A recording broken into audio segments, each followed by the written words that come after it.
Good morning, everyone.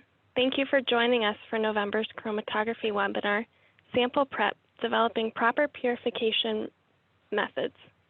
If you have any questions during the webinar, please utilize the chat or Q&A functions within Zoom. All questions will be answered at the end.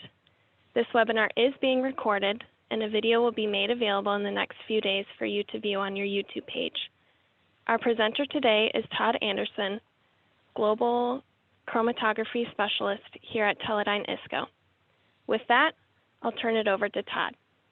So today's agenda is going to be just sample loading techniques, solvent matrix effects, and sample preparation devices and techniques. So to get the show started, we're going to go over first 3 of the different instruments that we use here at Teledyne, but this is going to be a universal presentation. I just wanted to separate it apart based on the individual units that we typically use because there is some differentiation on how we actually run these different systems. So with the Combi Flash, it's a little bit easier to do your sample prep because your sample prep is not as critical as it might be on like a reverse phase or a very high purity analysis that you're hoping to do. So as you can see here, we have the Combi Flash, Easy Prep, and the AccuPrep.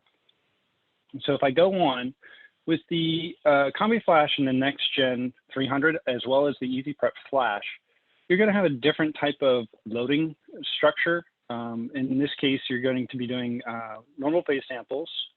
You're going to have lower resolution, usually high organic solubility, and you're going to be running inorganics to begin with.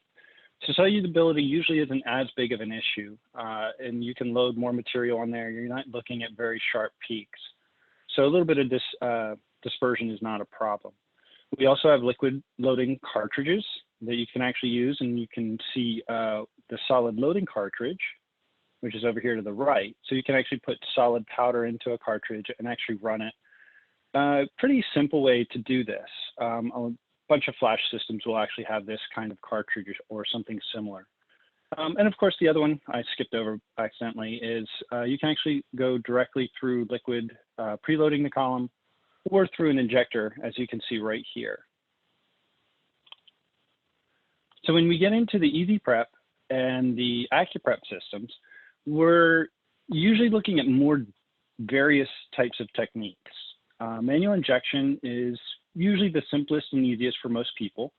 I'll go into that a little bit. We have an auto injector on our systems that basically is just for doing large loading of material repetitively.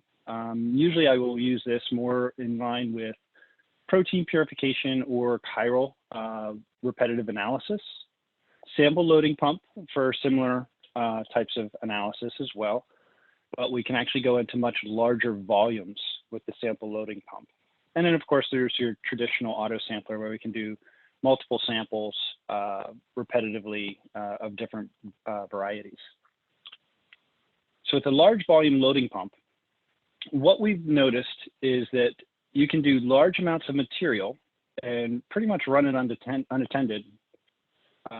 We can also dilute some of those samples as well as we're putting them onto the column. So you don't have to worry about having a very large amount of organics in it, so you can match your mobile phase at the beginning of a run. Typically, we're loading with water-soluble compounds in reverse phase for proteins and such. For the chiral analysis, you're typically loading up the samples in a matched solvent to what you're going to actually be running your isocratic runs for the chiral sampling. As you can see here, what we did as a test was to run 1 ml of sample, which is just a universal test mix, which is typically diluted up into methanol and just a little touch of water. So this is how we typically test our systems out to make sure that they're properly running and that they're installed properly. When we try to do the loading pump and we do this and do a large scale injection, as you can see, the methanol is smearing a bunch of the material through in your void volume. And it's also distorting very badly the actual peaks of interest. As you can see here, about 6 and just shy of 8 minutes. And right there is where it's supposed to be. And we're just getting really bad chromatography from that. If we go ahead and do something with the system, where as you can see right here in the beginning of the run, we've actually loaded the sample and we've diluted it with the mobile phase condition of the initial. And we've also pumped our system, our same exact solution, 10 mils of it over the course of 1.5 minutes to 2 minutes, and then did about a 30-second wash of that same material. You'll notice how sharp these peaks have become. So granted, we've extended our run a little bit by the loading capacity, but the fact that we can actually go from the previous run and have beautiful separation, we could load way more amounts of material. So if you did have maybe 100 or 200 mils, we could very easily load that material onto the column and still get full resolution from those two compounds. So again, we would like to, in a perfect world, have a matched mobile phase to our sample diluent. But in this case, we can actually go higher where we have mostly methanol in our sample, but still dilute it down before we put it onto the column, and then it still retains its peak shape and focusing on the head of the column. So what are the different aspects of the different solvents that you could possibly use? Starting mobile phase condition, which is typically water in reverse phase, is going to be your preferential in all cases. It has little to no effect on your resolution, but it does provide a negative of the fact that we do have poor solubility in it. Methanol and acetonitrile will give you a little bit higher solubility, but then you also get the peak distortion that we saw just a few moments ago. I preferentially have done DMSO for many years for my sample loading because it's very soluble. It takes up just about everything that you want. You get less peak distortion. Granted, there's always a trade-off no matter what you're running, whether you're, you want to compromise. So with the DMSO, it might be very soluble, but it's also going to possibly have a little bit of smearing, but not nearly as bad as what you would see from the methanol or acetonitrile. It does have very high solubility, which is also a negative, because when we dissolve your compounds, you will also dissolve other materials that we may not necessarily want to have on your column, such as palladium or other types of metallic catalysts could potentially cause damage to both the column and the system. So we'll go into that a little bit later, but there's also a UV chromophore issue that you need to look at. That's one of the reasons why I personally prefer DMSO over DMF, because you can actually just look at the 220 and sort of disregard the 210 to 220 wavelength if you're running a 254 compound, wavelength compound. DMF gives you both 254 and 210. And I've recently come across some customers who have actually been using DMA. And it's something that I haven't tried, but I will look forward to trying that a little bit in the future. So here's just to give you an example of what we were able to come up with running methanol, DMSO, and water. Obviously, as I was mentioning, water has some solubility issue. And one of the side products of actually trying to get the sample into solution, we inadvertently were heating it up to try and put it into solution. And of course, we had a little bit of degradation. So even though water is a better system for getting peak shape, we are also getting some other side effects with the low solubility. In this particular case, we did get some decomposition, which you can see there's not really much of it in the other samplings. And the reason I know it's a decomposition is I can look at the 215 and 254 traces and notice that their ratios are nowhere near the same. So we are getting a byproduct of the heating. The methanol obviously looks pretty good, and so does the DMSO, but as you can see, we have the 210, 215 wavelength that we do have to worry about. This is also a good and bad, because the bad is it might inhibit you from seeing some breakthrough of your 210 compounds. But the other side is we know how much we're injecting, and we can actually use it as somewhat of a reference as to our loading capacity and how much we're actually putting onto the column at any given time. So if we don't see our compound come off, maybe we can look at troubleshooting by using the amount of DMSO on there. So next, we loaded it up with 200 microliter injection. As you can see, still water is maintaining itself without too much of a problem, but we're starting to see a little bit more of an issue with the DMSO, a little bit, but mostly more with the methanol. As we go up to 500 microliters, you'll see that we're actually starting to get breakthrough with the methanol, whereas the DMSO, we're still not seeing any of this 254 trace, which tells me that DMSO is still holding fairly stable at that higher concentration, even though we're not really seeing too much of a difference with the water. Once we get up to a 2 ml injection, everything goes out the window as far as the methanol and DMSO.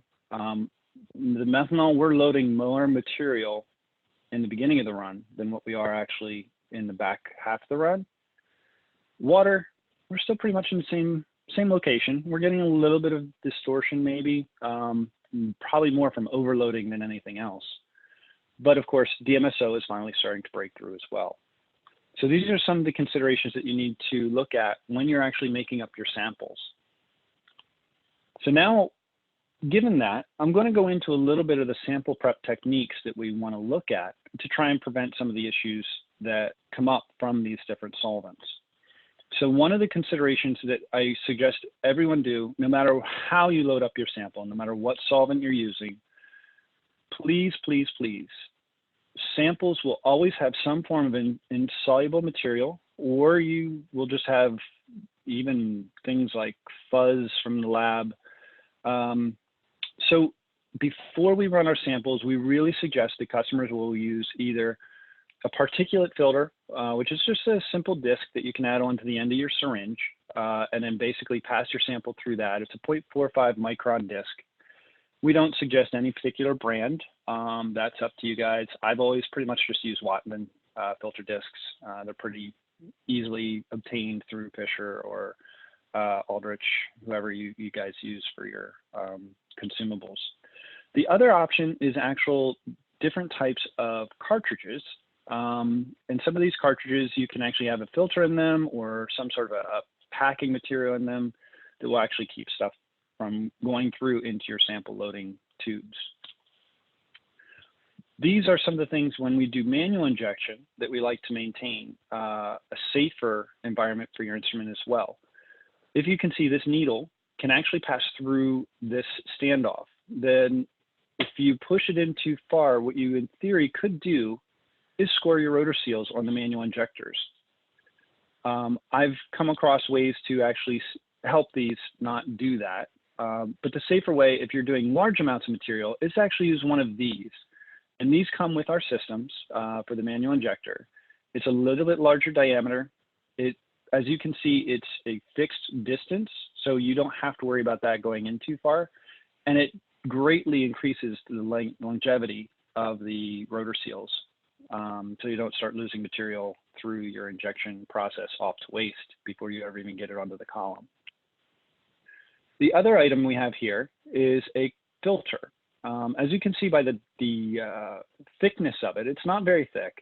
It's just a standard porosity filter that we would typically put in line after your injection and before your column. This is basically a backup, if you will, for the filtration that you may or may not have done previously. As samples sort of sit around, they could also precipitate as they're waiting in line to get sampled. So we may actually have some particulates that would actually get into the system, and this will actually help alleviate, alleviate some of the particulates getting to your main column. So this will save your main column from having damage. The other thing that I was mentioning earlier is a lot of times DMSO, DMF, DMA, they will absorb material such as palladium, other types of catalysts that you might be using for your reactions. Suzuki reactions, I remember when working at Merck, were notoriously bad at loading up our compounds with palladium. We would basically turn the samples upside down and have them so thick that they would not even pour out of the tube. So what we started doing is requesting that analysts, before they brought them down to us to be purified in our lab, that they would pass them through some sort of a scavenger filter or a syringe, as you see here. There's two different ways that you can do that. The first one, obviously, is just a cartridge that you load your sample into, and you would put pressure through it or vacuum through it. And as you can see, each of the individual samples here, so here would be your palladium. So as you can see, it's passing through. The scavenger stays behind. The scavenger keeps the palladium behind, and you get a pure, clear solution on the other end. This is very easy to separate. You don't have problems with your columns. The other option is another thing you can purchase is just basically a different type of loose packing, where you just basically put it into your material, and the scavenger will actually chelate the metals, absorb them, and then it'll filter down. Either you can let it just settle, you can spin it out, or as always, I still suggest going through some form of a filtration cartridge. So you could do that as well. So even if you just decant off your sample and then put it through a porous filter, then you can be doubly sure that your sample is not going to cause damage to your columns. It's not going to crash out on the head of the column, and it won't block up your system and cause you to have to tear 3 or 4 different pieces of line away from your system and replace them every couple of runs. So with these things all being said, we can go now and do some optimized chromatography. So as with our systems, one of the things that we like to promote is the fact that we can actually do scouting gradients. So with pure samples and without other types of impurities and distortion, we can actually do some chromatography that is very helpful to you. This particular sample that I'm showing you right here on the slide was a sample that was actually passed through the QC department and said that it was perfectly pure based on LCMS analysis. But the analysts themselves brought the sample to me when they were demoing one of our systems and said, "Can you purify this?" I'm like, "Sure." So we went ahead and did a scouting gradient, as you can see up here. We ran the typical gradient profile, and we get lots of questions about this. So the sample is showing as if it were eluting at 100%, which it's not. It's pretty far back in your gradient, but it's not, because we have to take into account, again, see our DMSO peak? I know that we can take about 1.1 minutes off of this peak and bring it forward to about here. So we're probably a little bit more close to about an 80 to 90% start for a gradient profile for an optimized separation. So if we bring that back down here and actually do this optimized separation, we're getting 2 completely different peaks. One of them is actually a 30% impurity, which is what the customer observed by NMR when they didn't quite trust their analytical department. I found all this out after we actually made the injection, but we were able to go from a 1 milligram scout up here to about a 30 milligram purification on a 2 centimeter column. Actually, it was a 3 centimeter for this one. My apologies. So in this one instance, we were able to actually save the customer from sending out an impure sample and causing some really troubling questions later on down the stream. The other scenario, as you can see, this compound was from the same lab. Again, about 1.2. We'll go back. We're looking at about 4 minutes. So we're pretty far back in the gradient run as well. So what we were looking at here is a compound that they were only able to purify partially and was not getting very high purity on them. So they could only do about 4 to 5 milligrams per injection for that particular compound.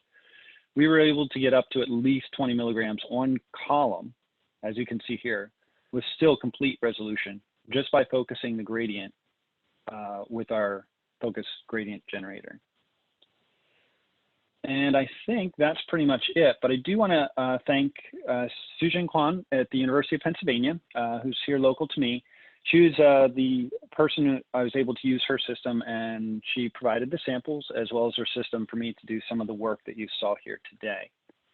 Are there any questions now? Now, this is where it gets tricky because I'm going to have Liz step in and sort of take over from here. And I think do you want me to go ahead and stop the share, Liz?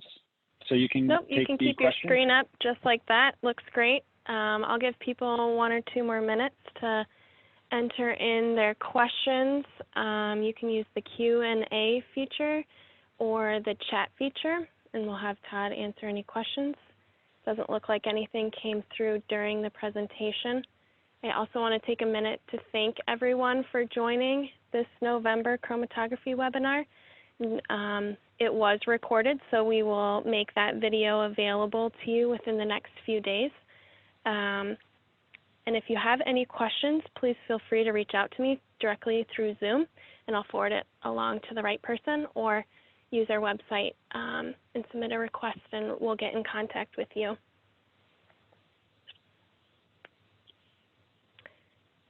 And with that, it doesn't look like there's any more questions. So again, thank you for joining. Todd, thank you for your time and this great presentation. And I hope that everyone has a great rest of your day. Thank you. Thank you, everyone. If you have any questions, feel free to reach out. I am on LinkedIn, and you can also reach out to the emails that you received for the registration and just follow up with those, and we can follow back up with you. Thank you for all attending. Appreciate it. Have a great day.